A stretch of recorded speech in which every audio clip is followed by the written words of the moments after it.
Pasaba el tiempo y poco a poco me iba acostumbrando a aquella vida.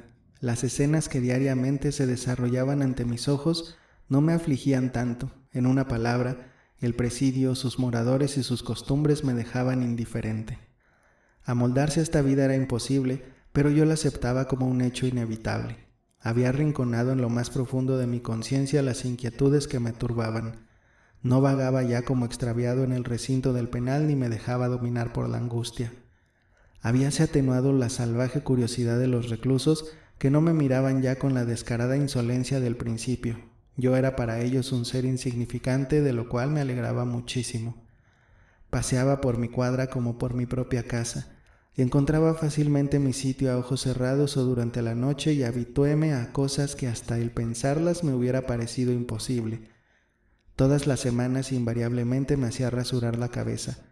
Nos llamaban el sábado al cuerpo de guardia y a uno tras de otro los barberos del penal nos desollaban el cráneo mal enjabonado con una especie de sierra que allí denominaban navaja de afeitar. Cada vez que pienso en aquel martirio me estremezco. Afortunadamente no duró mucho tiempo gracias a que Akim Akimich me indicó un recluso de la sección militar el cual, por una copeica, afeitaba a los que querían utilizar sus servicios. Su clientela entre los reclusos era numerosa a causa de lo mal que lo hacían los barberos militares. Habían dado a nuestro rapabarbas el sobrenombre de El Mayor sin que acierte explicarme el motivo, pues no tenía ningún parecido con el mayor o jefe del penal. Era un joven, me parece que le estoy viendo, demasiado alto, silencioso, bastante estúpido y absorto siempre en su ocupación. Veíase constantemente con el suavizador en la mano pasando y repasando su navaja, que era una maravilla por lo resistente y cortante. Diríase que había hecho de su profesión el objeto único de su vida. Se ponía en efecto, radiante de júbilo cuando tenía la navaja bien afilada y alguno solicitaba sus servicios. Enjabonaba escrupulosamente y tenía una mano tan suave que parecía que acariciaba. Estaba orgulloso de su habilidad y tomaba con aire indiferente la copeica que era precio de su trabajo, como si ejecutara éste por amor al arte y no por dinero. A.V. se ganó cierto día un tremendo repapolvo por haber llamado al barbero por su nombre de mayor en presencia del mayor verdadero del penal. «¿Sabes tú, canalla?», le decía este rojo de ira, «lo que es un mayor? Di, ¿sabes lo que es un mayor?», repitió sacudiendo a A.V. por un brazo y echando espuma por la boca, como siempre que se encolerizaba. «¿Cómo te atreves a dar ese título a un recluso, a un presidiario tan miserable como tú y en mi presencia?» Únicamente A.V. podía entendérselas con un hombre semejante. Desde el primer día de mi detención comencé a soñar con mi libertad. Mi ocupación favorita era contar 1000 y 1000 veces y en 1000 distintos modos el número de días que había de pasar en el presidio. No podía pensar en otra cosa y estoy seguro que a todos los condenados que no lo hayan sido a perpetuidad les pasa lo mismo. No puedo decir si los forzados pensaban como yo, pero la insensatez de sus esperanzas me llenaba de estupor. La esperanza de un preso difiere esencialmente de la de un hombre libre. Este puede esperar un mejoramiento en su suerte o la realización de una empresa cualquiera, pero entre tanto vive y obra. La vida le arrastra en su torbellino. Nada de esto, empero, se encuentra en el forzado. Este vive, si se quiere llamar vida a la suya, pero no existe ningún condenado, cualquiera que sea la duración de su pena, que admita su suerte como algo positivo, definitivo, como una parte de su verdadera vida. Es un sentimiento instintivo. El forzado sabe que no está en su casa, cree, por decir así, que es un simple visitante y considera sus 20 años de condena como 2 a lo sumo. Está seguro de que cuando cumpla los 50 años habrá extinguido su pena y se encontrará tan fuerte y robusto como si solo tuviese 35. Todavía tengo tiempo por delante para vivir, piensa y desecha obstinadamente los pensamientos desalentadores y las dudas que le asaltan. El condenado a perpetuidad también alimenta la ilusión de que el día menos pensado llegará de San Petersburgo una orden que diga: trasladen a N a las minas de Nershinsk y fijen un término a su condena. Sería esto una delicia, porque se emplean 6 meses en llegar a Nershinsk, la vida de convoy es 1000 veces preferible a la del penal, y una vez cumplida allí la condena, entonces... Más de un anciano de cabellos blancos razona de esta manera. En Tobolsk vi a más de un presidiario sujeto a la pared por una cadena que mide 2 metros de largo, sin que en su calabozo haya más mueble que su miserable camastro. Castigan así a los que han cometido algún delito gravísimo después de su deportación a Siberia, y de este modo han de pasar de 5 a 10 años.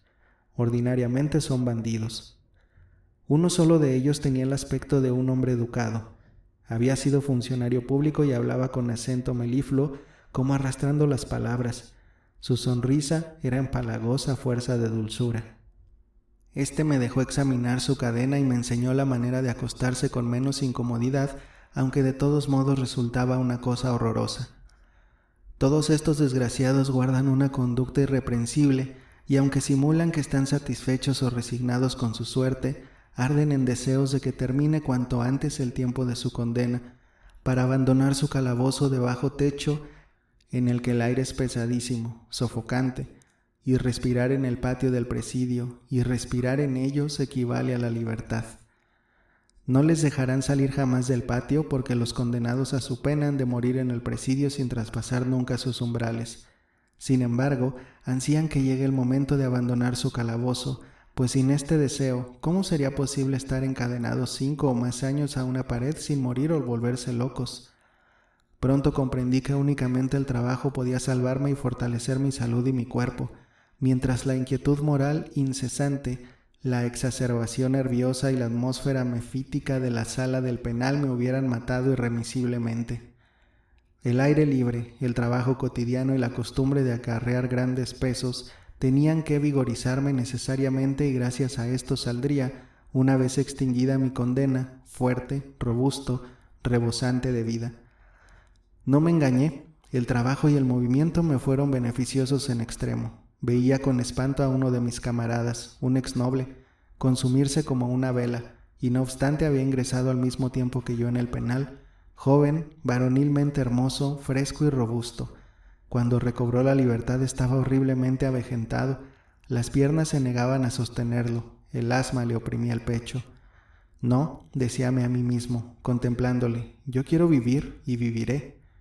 Mi afición por el trabajo me acarreó al principio el desprecio de mis compañeros de cadena, que me motejaban cruelmente, pero yo no les hacía caso e iba alegre y risueño a donde me mandaban. Los ingenieros hacían cuanto estaba en sus manos para aliviar las penalidades del trabajo forzoso a los nobles, y eso no era indulgencia sino justicia. ¿No hubiera sido irracional exigir el mismo trabajo manual a un hombre de fuerzas físicas muy limitadas y que nunca había trabajado con sus propias manos? Esta parcialidad, empero, no era permanente, sino a escondidas y en determinados casos porque estábamos vigilados muy estrechamente.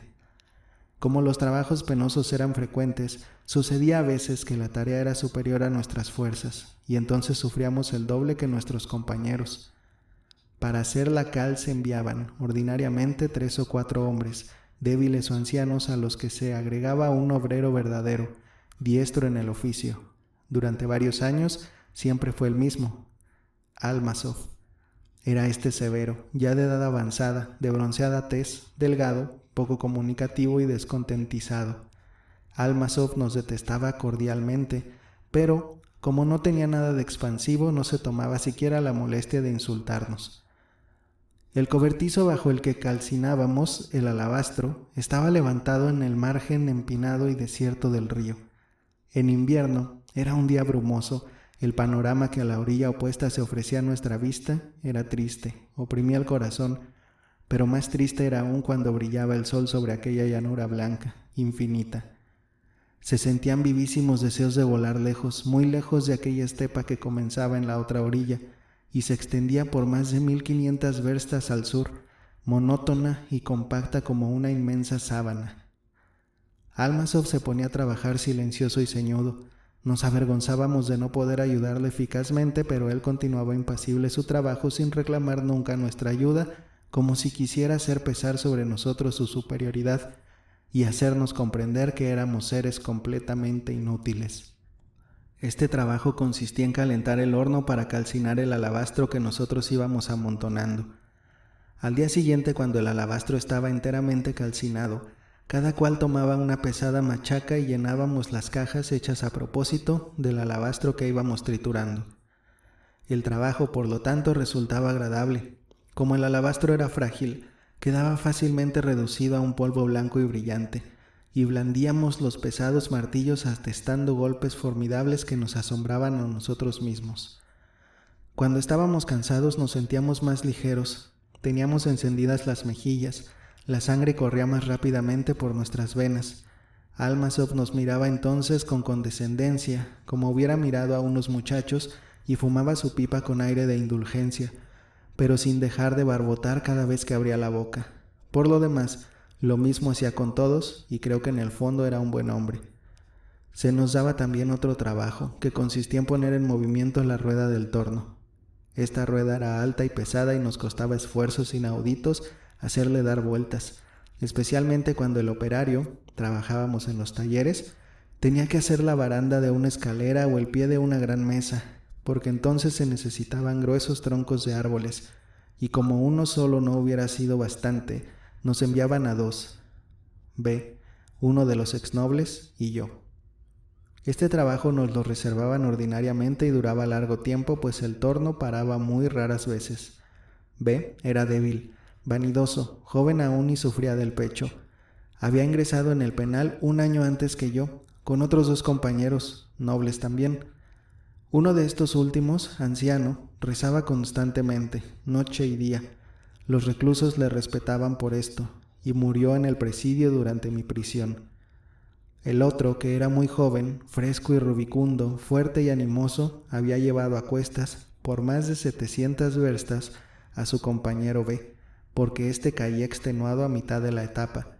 De esto nació la amistad que les unía. B era un hombre muy bien educado, de carácter noble y generoso, pero irascible, y casi intratable a causa de su enfermedad. Ambos dábamos vuelta a la rueda con verdadero afán y por mi parte, con gusto, porque aquel ejercicio me parecía excelente. Lo que más me divertía era barrer la nieve. En invierno, estas tempestades son frecuentes, y la nieve llegaba a la altura de las ventanas de las casas, y en cuanto cesaba la nevada y brillaba el sol, nos enviaban a descargar de peso los tejados y limpiar los patios y todo el recinto penal. Nos enviaban por grandes grupos y a veces toda la población penal, provistos de grandes palas, y nos señalaban tal extensión de terreno que parecía imposible que pudiésemos terminar la tarea. Todos poníamos alegremente manos a la obra. La nieve friable no se había endurecido aún, la superficie no estaba helada y la pala se hundía fácilmente en la masa blanca que brillaba a la luz del sol.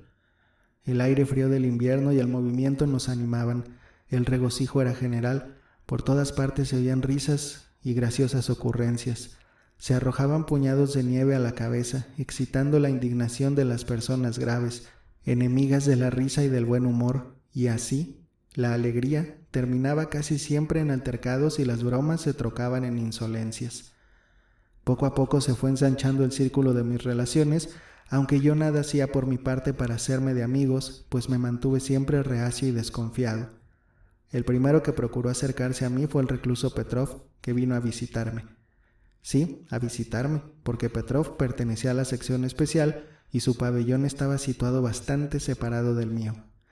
Evidentemente no podían existir entre nosotros relaciones de ninguna clase, ningún vínculo podía unirnos. Sin embargo, durante el primer periodo de mi reclusión, Petrov se creyó obligado a visitarme casi diariamente en mi pabellón, o a lo menos acompañarme cuando, después del trabajo, me retiraba a pasear detrás de las cuadras, lo más lejos posible de mis camaradas. Al principio me molestó sobremanera esta insistencia, pero Petrov supo conducirme de tal modo que sus visitas y su compañía fueran para mí una distracción que hubiera echado de menos, aunque su carácter nada tenía de expansivo. Era de mediana estatura, bien plantado y ágil y diestro, de rostro muy agradable, pálido, de pómulos salientes, mirada atrevida, dientes blancos, pequeños y apretados.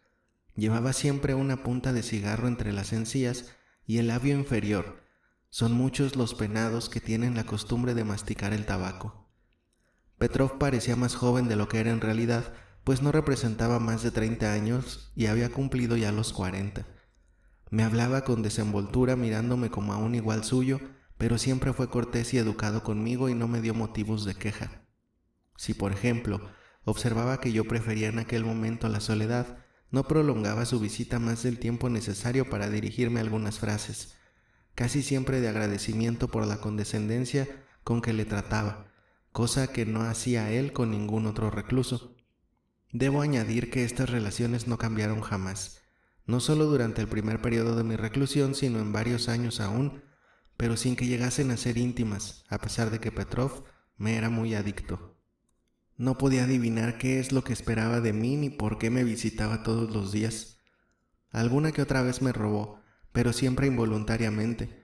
No me pidió jamás ni una copeica. Luego no era el dinero lo que le atraía a mí, ni tenía miras interesadas. No sé por qué me parecía que este hombre no vivía en mi misma prisión, sino en otra casa, en la ciudad, muy lejos. Diríase que visitaba el presidio por casualidad para verme e informarse acerca de nuestro modo de vivir. Tenía siempre prisa, como si lo esperase alguien o hubiese dejado abandonados momentáneamente sus negocios, y sin embargo no se apresuraba. Miraba fijamente con una expresión de ligera ironía y de atrevimiento, a lo lejos, por encima de los objetos, como si tratase de descubrir algo que hubiese detrás de la persona que tenía delante. Parecía siempre distraído y a veces me preguntaba a mí mismo a dónde iba Petrov cuando me dejaba.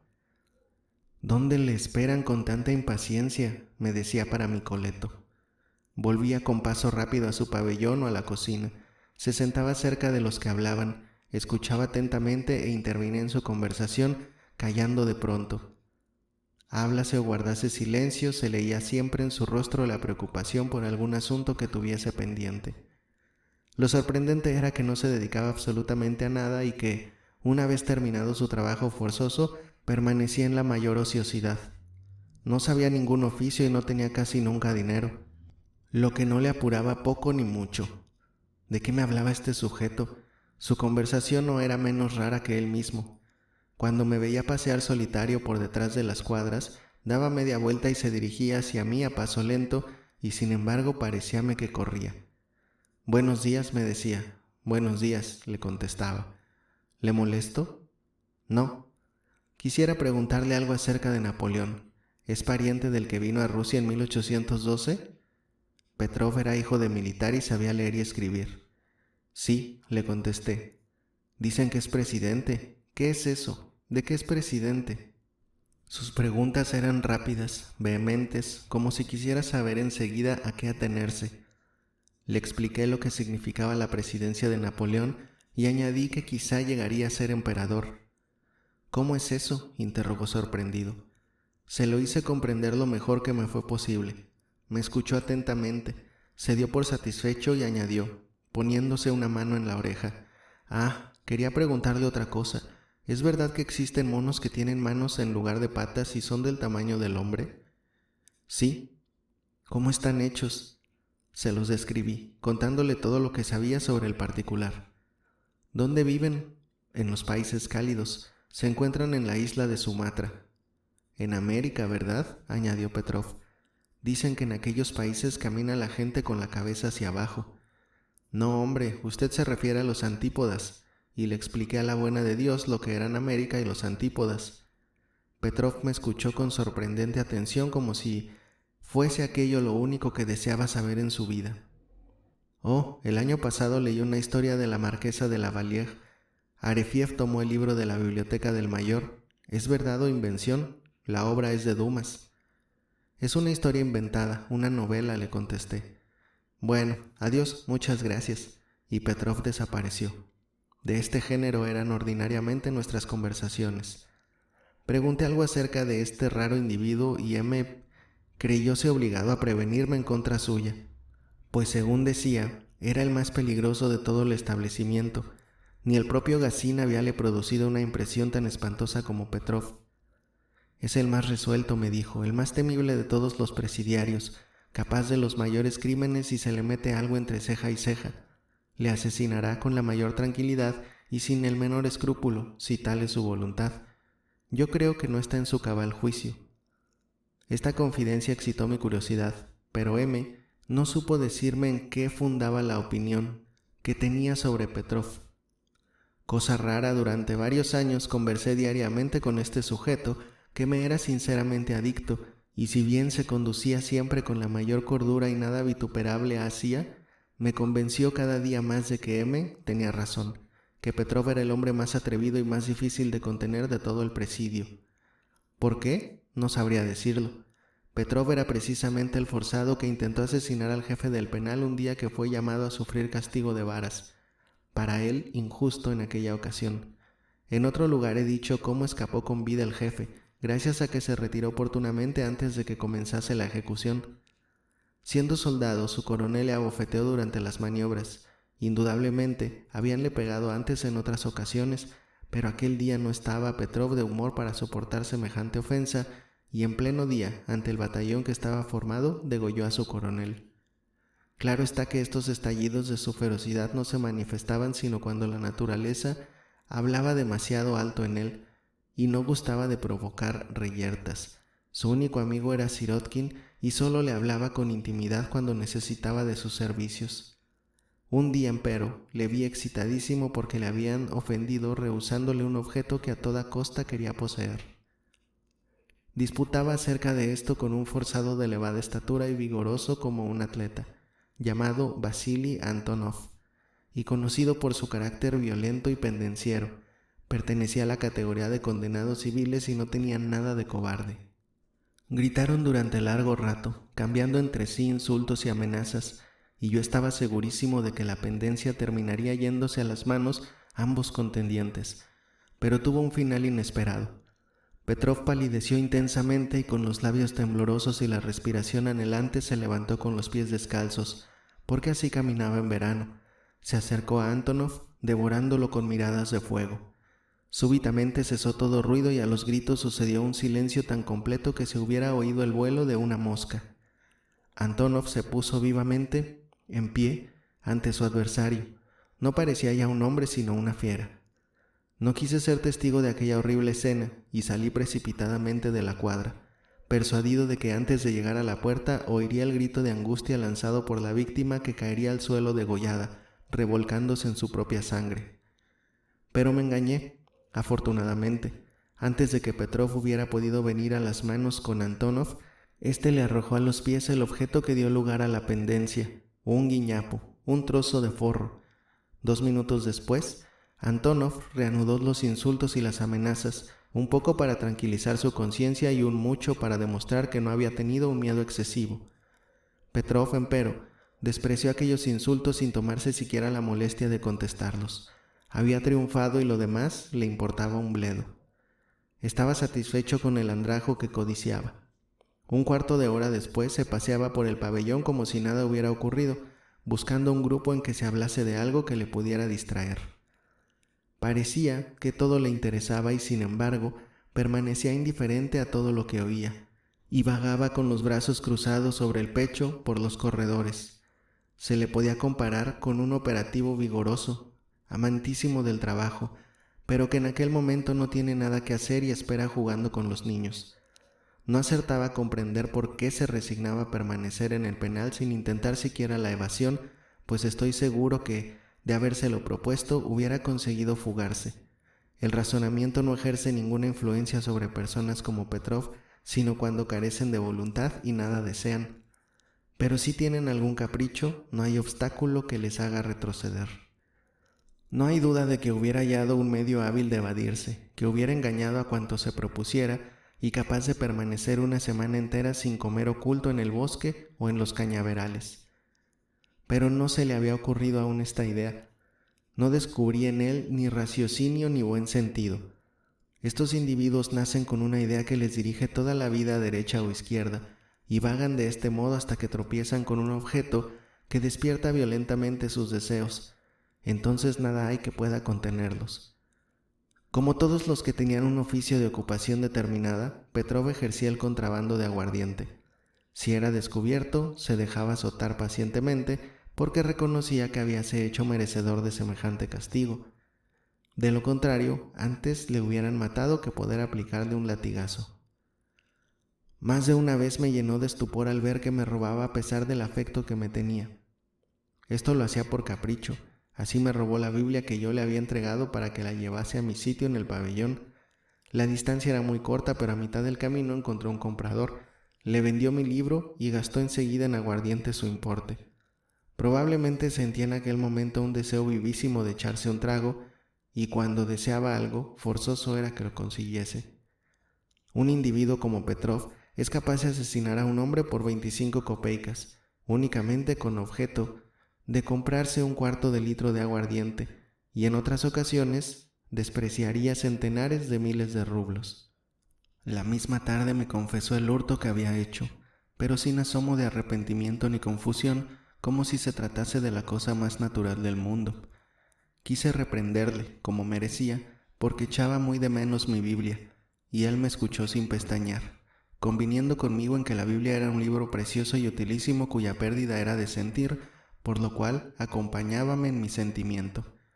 Aproveché esta buena disposición para continuar mis reproches, pero observé en su mirada tal fijeza que heló las palabras en mis labios. Soportaba mis recriminaciones porque las consideraba justas, porque las merecía, y por consiguiente me asistía el derecho de insultarle para desahogarme y consolarme de la pérdida que había sufrido. Pero en el fondo creía que era aquella una nimiedad indigna de personas formales. Hasta llego a creer que me tenía por un niño que no comprende la vida ni las cosas más sencillas del mundo. Si le hablaba de algo que no fuese de libros o de ciencia, me respondía, pero solo por cortesía y lacónicamente. Yo no podía adivinar por qué me preguntaba siempre sobre algo referente a los libros y le miraba a hurtadillas durante aquellas conversaciones, tratando de descubrir si se burlaba de mí. Pero no, me escuchaba seriamente, con marcada atención, aunque ésta no fuese muy prolongada, lo cual me irritaba a veces.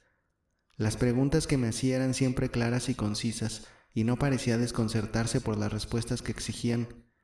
Indudablemente habíase persuadido a sí mismo de que conmigo no se podía hablar de otra cosa, porque, fuera de asuntos de libros, no entendía de nada. Estoy seguro de que me quería, y esto me asombraba. ¿Me tenía acaso por un hombre incompleto?